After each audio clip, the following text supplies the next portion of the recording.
Science ترقی کر رہی ہے جی اور اس کے بعد اب نئی نئی کہکشائیں دریافت ہو رہی ہیں، نئی نئی یوں سمجھیے کہ ڈسکوریز ہو رہی ہیں، بلیک ہول کی باتیں ہو رہی ہیں اور گلیکسیز کی باتیں ہو رہی ہیں. تو ایک بار میں پڑھ رہا تھا ان تمام ریسرچز کو، تو ایک میری نظر سے ایک ریسرچ گزری کہ زمین جو ہے نا اس کائنات میں بہت چھوٹا سا نقطہ ہے. اللہ اکبر. یعنی بڑے بڑے جو سیارے ہیں یا بڑی بڑی چیزوں کے سامنے، یعنی آپ دوسرے لفظوں میں یوں سمجھ لیں کہ اگر یہ پوری گول ٹیبل جو ہے نا، اگر یہ ہماری کائنات ہے تو اس میں ایک نقطہ جو ہے نا ہماری زمین. اللہ اکبر.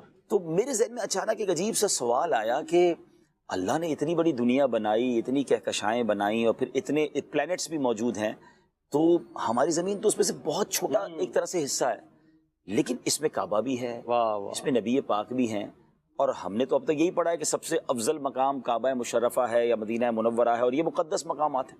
تو میں مفتی قاسم صاحب کے پاس چلا اللہ اکبر. اور میں نے جا کے کہا حضور ایک بات بتائیں کہ ہم مسلمان ہیں، ہمارا ایمان یہ ہے کہ نبی پاک علیہ الصلوۃ والسلام کی ذات رحمت للعالمین ہے، تمام کائنات میں سب سے افضل ہمارے آقا ہیں، بالکل.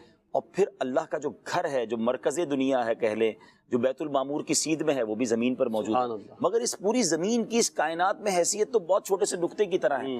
تو کیا ہم یہ مانیں اور یہ جانیں کہ بے شک یہ زمین اس پوری گلیکسی کا ایک چھوٹا سا نقطہ ہے، مگر یہی ساری گلیکسی میں سب سے افضل بھی ہے، واہ. اور ہم وہ قوم ہیں یا دنیا، کیونکہ ہو سکتا ہے دنیا میں اور بھی لوگ رہتے ہوں اور مخلوقات ہوں، ہمیں نہیں پتا، لیکن جو ہم لوگ ہیں کیا وہ اس پوری گلیکسی کے سب سے اشرف المخلوقات ہیں؟ ہائے ہائے. تو سبحان اللہ. پھر اس کے بعد مفتی صاحب نے ذہن کے دریچے کھولے اور قرآن و حدیث کے ذریعے سمجھایا کہ جی ہاں ایسا ہی ہے. واہ واہ. We are so lucky that we are living in earth. ہم خوش نصیب ہیں کہ ہم زمین پر رہ رہے ہیں، اس زمین پر رہ رہے ہیں کہ جہاں نبی پاک تشریف لائے، سبحان اللہ. جہاں اللہ کا گھر موجود ہے، اللہ نے اس کو چنا ہے کیا اور بات. اس نبی علیہ الصلوۃ والسلام کا ہمیں امتی بنایا اور ہمیں اشرف المخلوقات فرمایا. بات. یعنی ٹھیک ہے اللہ تعالیٰ کی بہت ساری جو ہے وہ کائنات بہت بڑی ہے، یعنی اگر یوں کہا جا سکتا ہے کہ ہم میں سے کوئی مریخ پہ ہوتا، کوئی چاند پہ ہوتا، کوئی پتہ نہیں کہاں ہوتا، لیکن جو زمین پر ہے وہ اس حوالے سے بھی پھر اعلیٰ حضرت کا وہ شعر ہے نا اللہ کہ اللہ. خم ہو گئی پشتے فلک استان زمیں سے، سن ہم پہ مدینہ ہے وہ رتبہ ہے. رتبہ ہے ہمارا. تو کیا یہ بات. وہ کعبہ مشرفہ کی عظمت. اچھا اب ذرا اگر اس تصور سے